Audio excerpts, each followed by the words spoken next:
It's not until you regain that agency and self-control over your life by addressing the past that you can fully walk into your most abundant chapter. Because even if you manifest things that you want and you're not healed, those cycles will still continue. Hi divas, it's your girl Emmy here. Welcome back to my channel. I literally just said in a couple videos ago that I was gonna be back on being consistent, but life has just been doing what she does in the sense of trying to kick my ass. But you know what? I said that these demons cannot have it. They shall not prevail. Things that have been keeping me from posting videos for you all is that I've been starting my own brand. So these earrings that I have on right now are part of my brand. The name is Herbal Honeys. So if anybody is interested in seeing some of the jewelry and other items that I am selling, feel free to check out the link down below. I do have an Instagram account. I am trying to build her. So feel free to follow and support me on my entrepreneur journey. That has been one of the things that has been keeping me away from you. Now I think I'm at a place where I'm able to do both, if that makes sense. But let's get this video started. I just want to say thank you so much for subscribing. Thank you for being a part of my community. If this is your first time watching me, hi. I just really hope this video is going to be beneficial for you, because this video is going to be a little bit different than normally how I go about things. It's all about shadow work. I am such a big advocate for shadow work, and I'm really happy that I'm finally getting the chance to do a video on shadow work and just how truly beneficial it is. And the purpose of this video is to help you be able to befriend your shadow self. But I also want to share my own personal experiences and insight on shadow work, of how shadow work has helped me. This might be a little bit of a longer video, so just grab yourself some tea, some coffee, a snack. This is gonna be a while, and this is just girl time. We're gonna kiki and talk about real shit, and let's just deep dive, divas, because I hope you're familiar with the term your inner child or inner child healing. When we're talking about childhood trauma, we're talking about those experiences that we experienced as a child when it comes to neglect, abuse, absence of support, and absence of emotional support during those, developing years. And these experiences have a lasting effect on us through our teenage years, adult years, and even when we have our own children as well, or even just the people you're around. It just affects your beliefs, behaviors, and just overall well-being, not only on how you show up in the world, but also how you treat yourself. These childhood traumas, these inner child wounds, this pain body that gets developed from a young age, it creates a shadow self in your adult life. And these compartmentalized memories from your childhood affect your choices, it affects your interactions, it affects your relationships, your self-worth, your self-love, and even just how you show up and take up space in the world. And these are all things that become very internalized and you're not even aware of it, because it's so subconsciously grained into your belief system, but also just like your perception of your reality and the world around you. This creates that internal self-talk and negative self-talk. I think I could even do a video on negative self-talk, just because I'm gonna do that. I'm gonna make a video on negative self-talk, because that is a whole topic in itself. That internalized voice that tells you you're not good enough, that you can't do this, that you need to hide, that you're incapable, that you're not attractive enough, that you, whatever it is, though that voice is a reflection of everything that child heard, saw, experienced. And that's where that voice comes from. And in this video, I really want to help you not only identify that voice and understand that this is things that you experienced, and just really understand that it's not you. Like, these beliefs and perspectives that other people have put onto you, it's not your thoughts. You don't need to hold on to this anymore, all right? We're gonna let go of all of this together, because we're healing. It's hot healing girl summer, okay? If this is your first time hearing the word shadow self or shadow work and inner child healing and trauma and all these all these things that are kind of ugly and it's a little bit intimidating, this process is one of those things that it has to get worse before it gets better. And the reason why I'm saying it has to get worse before it can get better is you have to face those demons, and facing those demons is going to be emotional. It's going to be painful. You're gonna have to open those Pandora boxes. You're gonna have to open those compartmentalized memories. You're gonna have to back to the moments that caused you the most fear, the most pain, the most traumatic experiences, you're gonna have to relive those moments so you can heal from them, because you can't overcome something until you go through it. And even though you already went through that experience, you haven't fully learned from it because you haven't seen it from a different perspective, that you're the adult now. Nobody's going to save you but yourself. Okay, that is key here. Doing shadow work allows you and creates a space where you can be that person for yourself, however that person looks to you. There's so many different techniques I'll probably go over in this video as well of how to be that person for yourself when you relive those moments, because it's time. It's time to open those boxes. Like, for example, for me, my mom is sick, and sometimes when I think about how our dynamic was as a kid, it makes me very emotional, and I just stop it there versus actually figuring out, why is this making me emotional?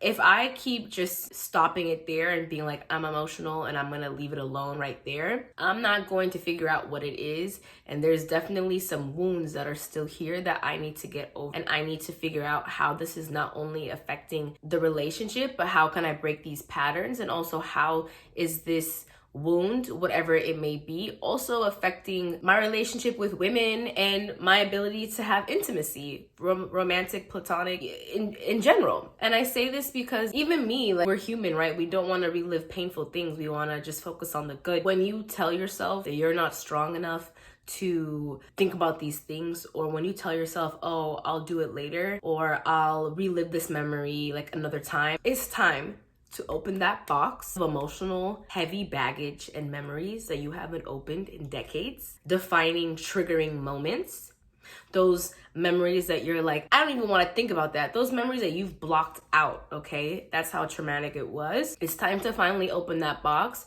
because you saying that you can't open that box is you saying that you're not strong enough. You're strong enough. You are fully capable of being able to relive those memories and shift the narrative, because it's not until you fully go back and face it that you'll truly be able to move on. Shadow work has changed my life. There's a lot of people on here that talk about spiritual things, manifestation, meditation, whoop-de-whoop-de-whoop-de-whoop. It's not until you regain that agency and self-control over your life by addressing the past that you can fully walk into your most abundant chapter. Because even if you manifest things that you want and you're not healed, those cycles will still continue. Shadow work is scary, and it's not something that happens just once. It's like a self-awareness or a state of awareness of understanding what certain experiences, what has shaped your view of the world negatively, or what has skewed it. And once you're able to identify these wounds or these areas, and once you have this awareness, you'll be able to see where this shows up in your life, whether that's romantically, platonically, career, financial, with food, with discipline. And once you can identify those triggers, you can't go backwards once you know, because you have that self-awareness and you have that understanding. This behavior, this action leads to this result.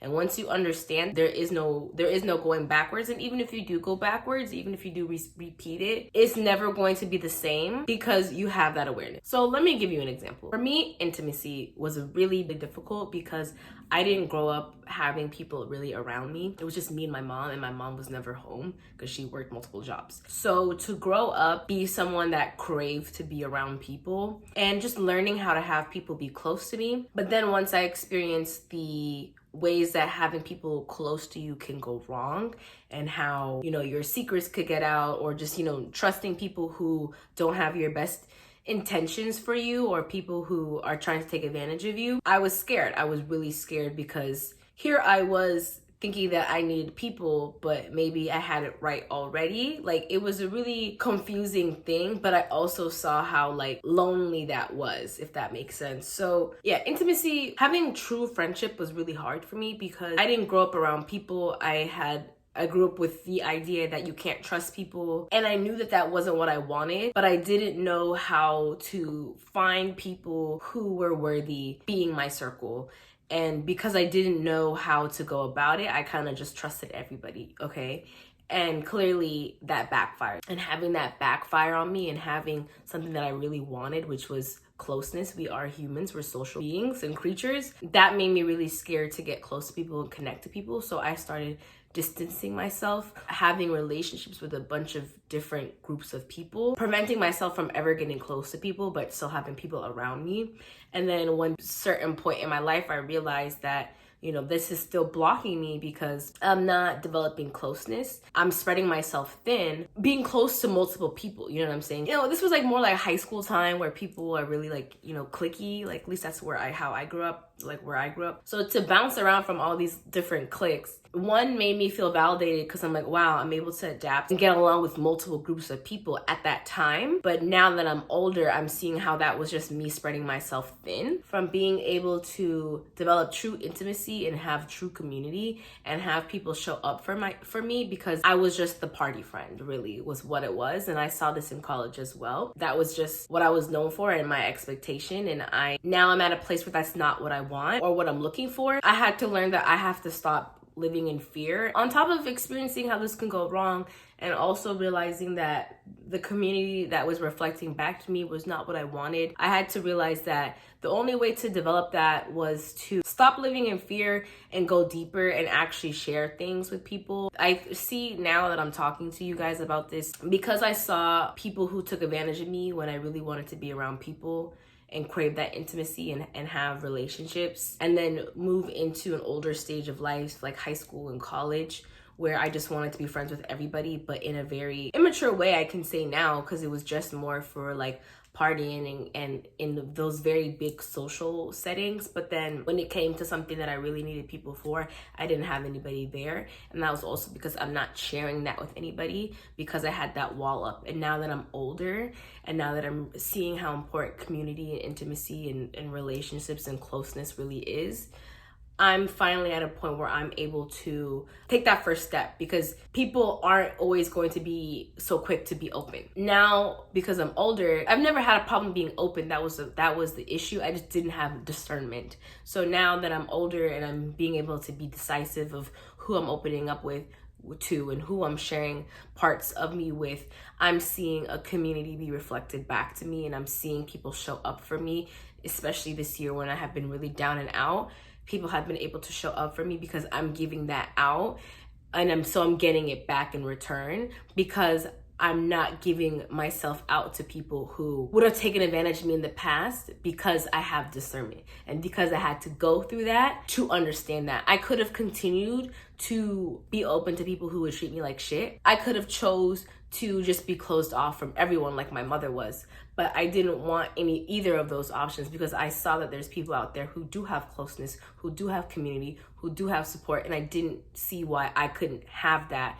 But I did understand that I needed to look into myself and see, what am I doing? What do I have subconsciously that is preventing me from doing so? Do I still get triggered? Do I still get scared? Yes, of course. Oh, and I had to start small, and I had to start with small details, and I had to slowly see the fruits of my labor because you get what you give out, right? So what I hope you got from this, what I just said, is that shadow work is really an introspective journey, and it can only really be done in stillness. Facing your childhood traumas and those wounds, it really helps shine a light on those subconscious aspects of your personality, because what it is suppressed fears, emotions, unresolved trauma, anxieties. These unhealed aspects of ourselves are directly linked to our self-destructive behaviors, our limiting beliefs, our unhealthy relationships. It's the cycle that you keep finding yourself in. And like I said, that could be self-sabotage, that could be feeling like you're not good enough, that could be what is it when you have fear around money and money, like you feel like there's not enough money out there, like you can't be abundant, survival mode type shit, feeling like you're not good enough, so why even bother? But you won't be able to identify and understand these things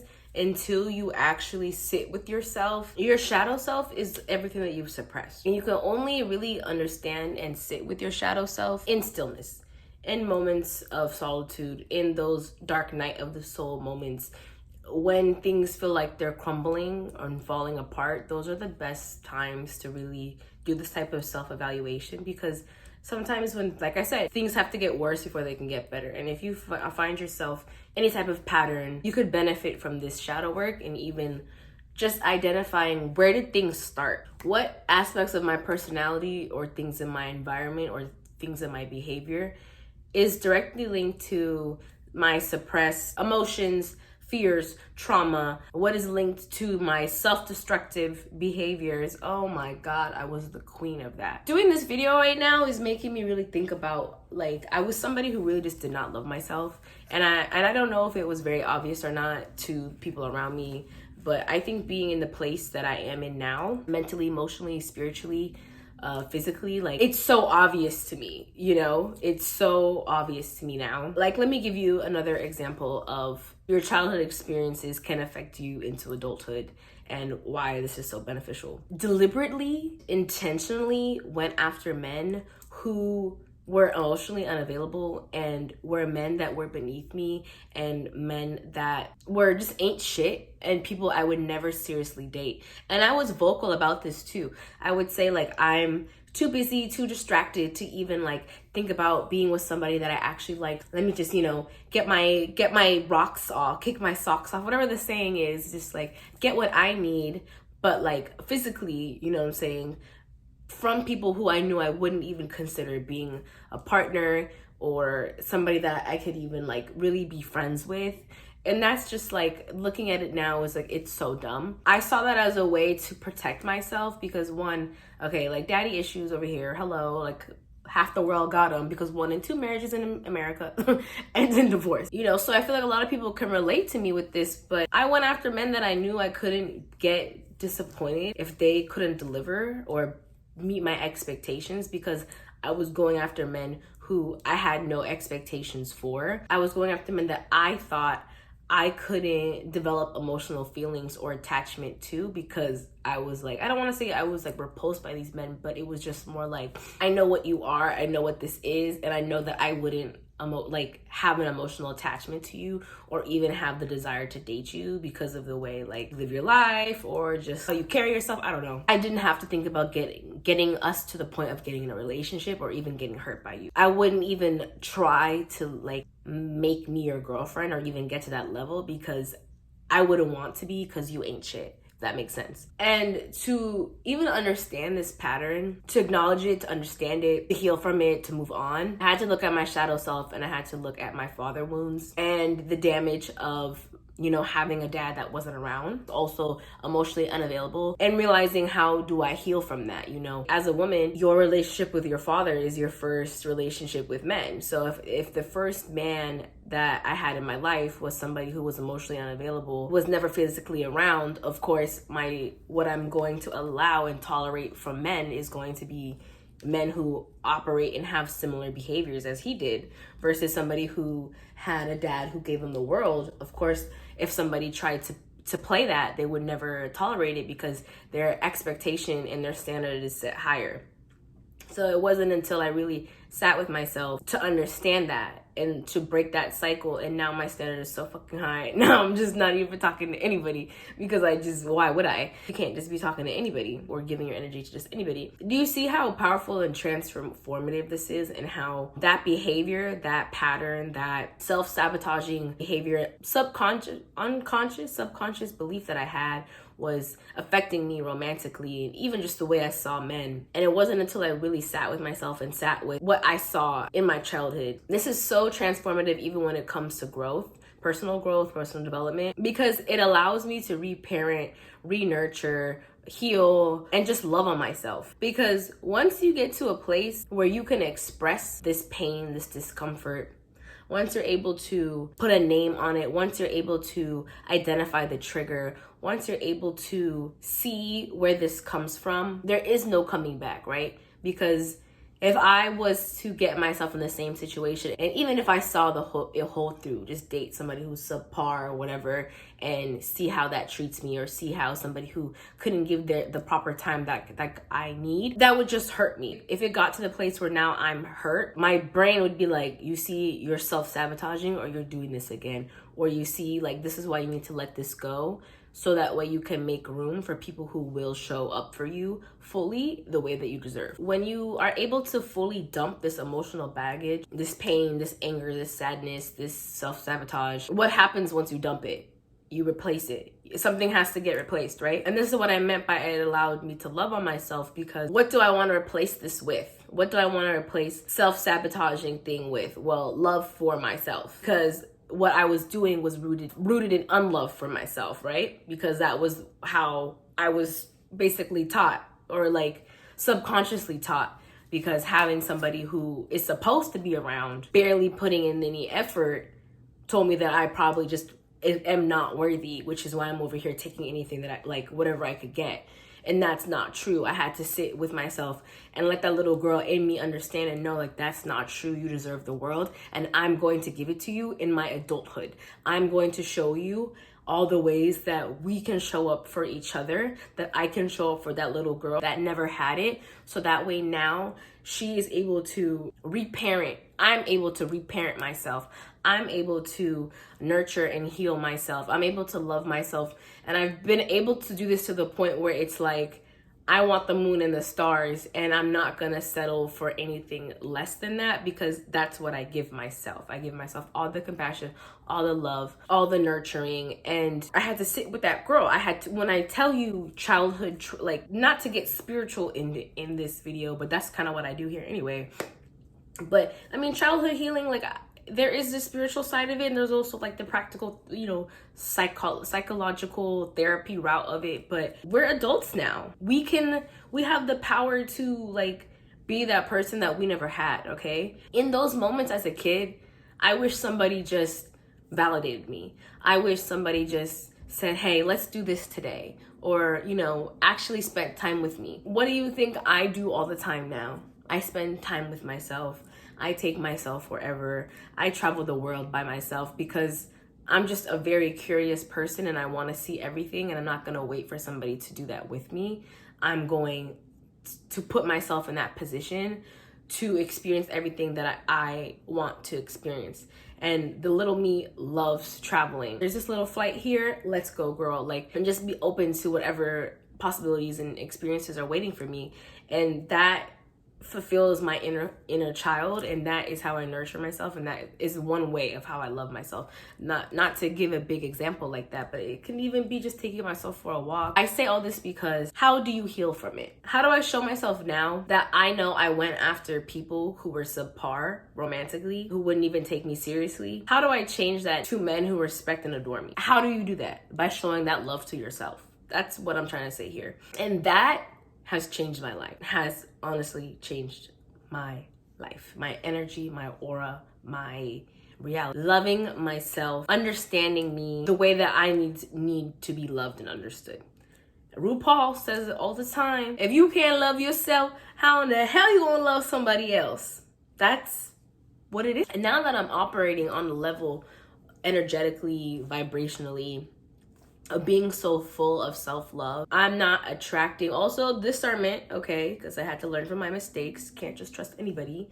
But now the people around me are people who are also full of self-love, who also know how to love me, and they also know how to love themselves, and they also show up for me, and I also show up for them. Now I'm seeing this in a healthy way. You don't have to end up where you start, all right? I don't have to continue that cycle of, you know, we see it all the time. If you grew up in a household that experienced domestic abuse, you most likely are going to experience domestic abuse in your adulthood because that's what you saw, conditioning. So when you create this self-awareness, like I was saying, self-awareness, beautiful thing. Oh, I could make a whole video on self-awareness. Now I was giving myself 2 video ideas. Self-awareness, and there was something else, negative self-talk. Let me know down below if that's something that you'd want to see. Self-awareness, you can identify unconscious patterns and beliefs, behaviors through self-reflection. You get a deeper understanding of yourself, your motivations, and your reactions to things. Because when you understand what triggers you emotionally, you can change how you respond. We aren't whole without our shadow. You need the happy and the sad.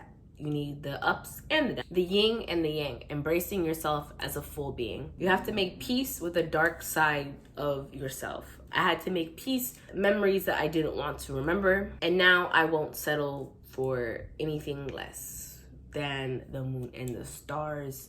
I am a hopeless romantic. I don't know where this came from, but I won't take anything less because it's out there and it's happening to people all the time.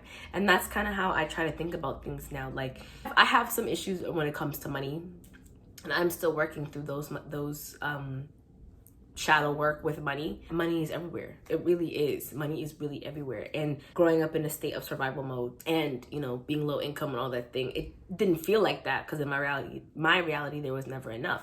And I never saw it. But now I'm at a place where it shows up like one way or the other. It's out there. There's so many people who are millionaires and billionaires. Why can't it happen to me? Like, why can't I be successful? Why can't these things happen to me? And that mindset of like something I want, oh well, like instead of being like writing it off or whatever I used to do of just like, oh, that would never happen to me, or like, don't even bother, or like whatever I would say, like whatever would come after that, you know? Now I'm at a point where it's like, why not? Like, give it a shot. Like, just try. You never know. You don't know until you try. So just try it. This type of reflection has really just been so empowering. Just to be able to walk in my authenticity, to develop inner strength, to grow, to transform, to be full of self-love. But it is a journey and it's not linear. Healing is an onion. I say that all the fucking time because it is. There's so many, our traumas, it's not one area. Like, okay, the dad aspect, like, right? Because everybody got daddy issues. Just because I have these daddy issues, not only does it affect me romantically and I can heal one aspect of it, but it also affects the way I see men. And it also affects the way that I think men can show up. Now, this onion is all about men in a way, for example, or just masculine energy. Not to add my trauma around sexual abuse, okay? Now it's my how I feel safe in the world, okay? So these things are multi-layered, and sometimes these triggers are going to re-trigger you, and when they re-trigger you, it's going to re-trigger a different aspect. One trigger around men could be just about romantically, but another trigger around men could be because I don't feel safe around them because of my sexual abuse. The onion will continue to peel and heal and move on. And the only thing that you can ask for when it comes to healing is to be aware of those triggers, to not let it take you back, and to not let negative coping mechanisms kick in. And what I mean by that is, let's say you've been dating somebody for months, and next thing you know, they yell at you and it's very aggressive and you see a different side of them. Instead of completely shutting down, just stop talking to them. If it's something that is really going to trigger you, at the end of the day, their action, you can't control. And that's where you practice that discernment, like I was saying. Do you think this is a one-time thing, or do you think this is something that could not move on from? 9 times out of 10, it's probably something that you cannot move on from. And that is okay. If it's really a relationship where your safety is being questioned, it might be time to go. And being strong in that decision and choosing yourself first and committing to yourself, because you have to develop that relationship with that little girl or that little boy, a little non-binary person that's inside of you. You have to be committed to them. You have to build that strong relationship with the child version of you. And that's why I was saying, like, just rediscovering those hobbies, those habits, doing things that the little kid you never got to do, all right? The little kid me loved clothes and sparkly things and shiny things and just being elaborate. And now I'm very extra. I love all things sparkly and extra. I've been teaching myself how to sew. I can do my own hair. I love jewelry now. I'm selling jewelry. Like, I'm doing things that honoring her, and I find myself so happy. It doesn't even have to be big things like that. It can even be making meals that your little kid self liked, or like, I love butterflies. Like, I love butterflies. So like going to like exhibits that have butterflies in them, like, you know, museums that have them, things like that. Like doing things that honor that inner you, because it's easy to lose ourselves as we step into adulthood and we feel these pressures of what the world is expecting us to do and how and who we should show up as. Finding that middle ground, but still honoring her. And when you honor her, when you honor them, the child version of yourself, and you build that relationship and you're committed to them, you can't lose. You can't lose. Because let's say if that person raised their voice, like we were saying, and that little person inside of you was scared, you gotta show up for her. You gotta be that person that little girl never had, okay? When people were yelling and fighting and throwing shit, okay? All that little girl wanted to do was leave. So what are you gonna do, right? Because now you can change the narrative. You don't have to let those things repeat. You can be that person that says, hey, enough is enough.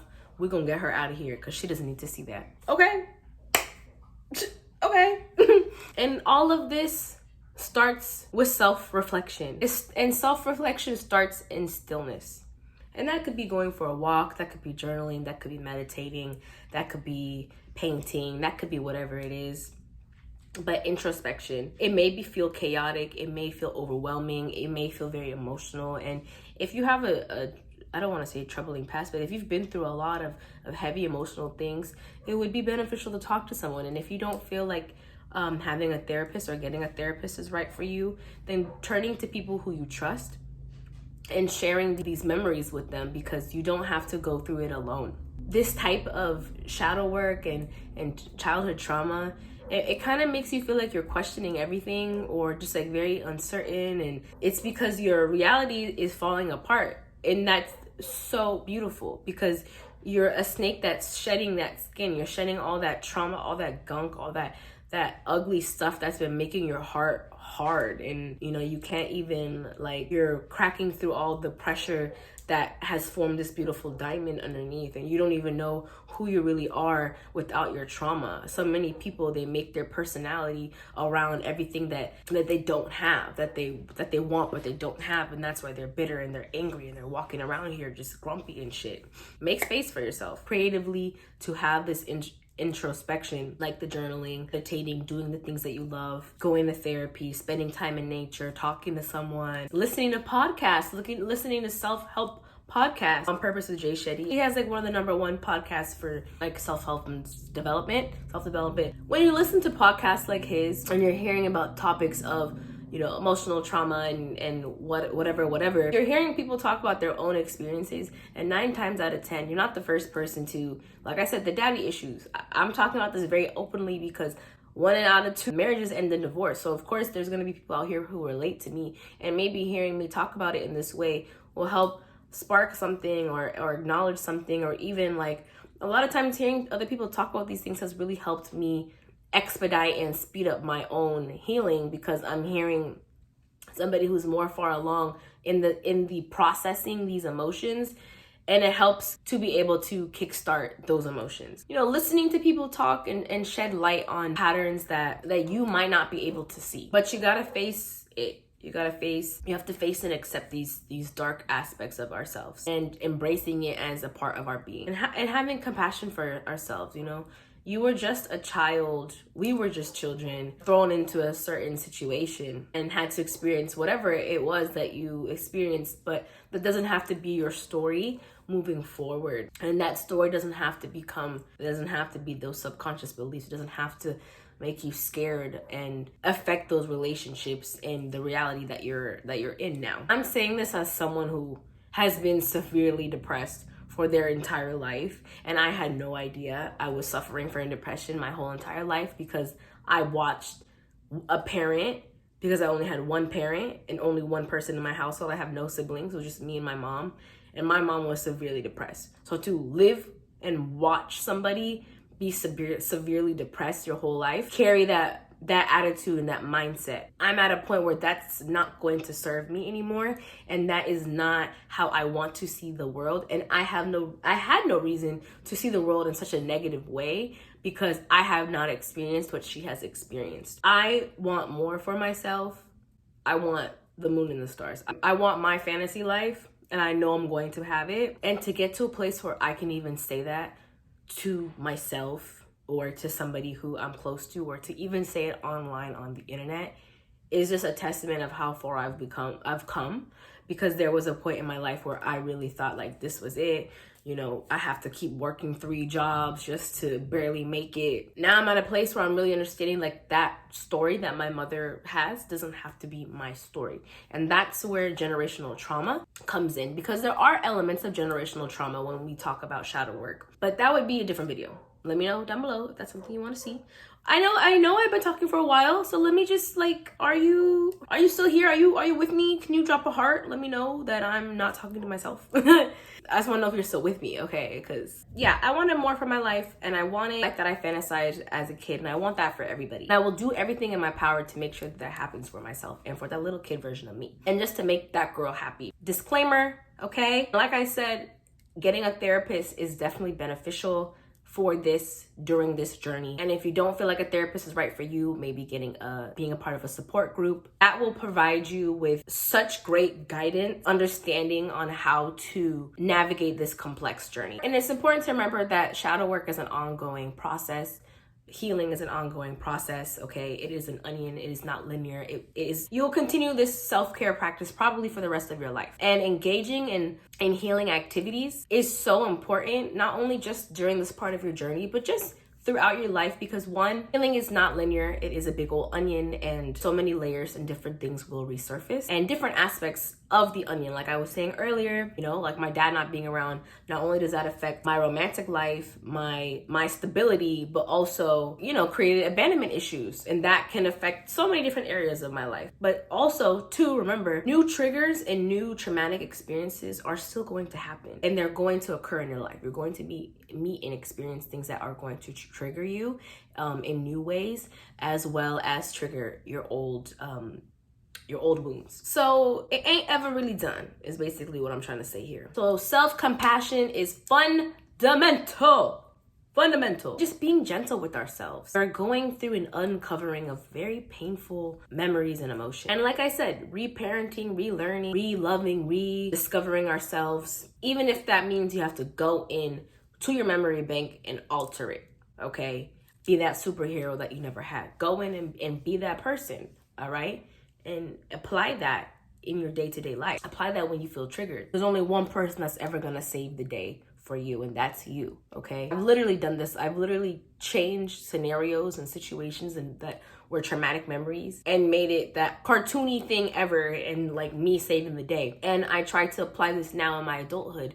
Whenever I feel triggered, I can save the day that I can save myself, okay? So shadow work, it can help you move forward. This is a new world, a new vibration, a new energy, a new frequency that we're entering. It's a new paradigm, okay? And it's liberating. It is so freeing to release yourself from the limits of your past, to replace it with love and liberation. Not only are you able to relearn yourself, but you're able to authentically free yourself from these traumatic experiences that are holding you back in so many more ways than you even acknowledge. And I know it's still holding me back in so many more ways than I can even acknowledge. And I'm actively working and acknowledging this process. But I say all this because hurt people. And the only way to prevent you from hurting more people is to heal. Okay, I want to see a brighter, bigger, better future for all of us. And you have to just accept the fact that we are entering into a healing. We are stepping into our version of ourselves. And the only way to be that healed version of ourselves is to do the work. People want to achieve everything without doing the work. They want to meet this new version of themselves without doing the work. Guess what? You're going to achieve the things that you want, and those ugly versions of yourself are still going to come back, and they're still going to haunt you, and they're going to prevent you from actually being able to maintain and hold on to those things, because you're going to get the frequency, you're going to get the abundance, you're going to get the lover, but you won't be able to keep it. That's why you see people who ruin great relationships with great partners, okay? Or that's why you see people who self-sabotage or whatever with jobs and other opportunities, okay? So you have to be a vibrational match to these opportunities and these things that you want to attract. And the only way to do that is to clean and sweep out all the things that were under the rug.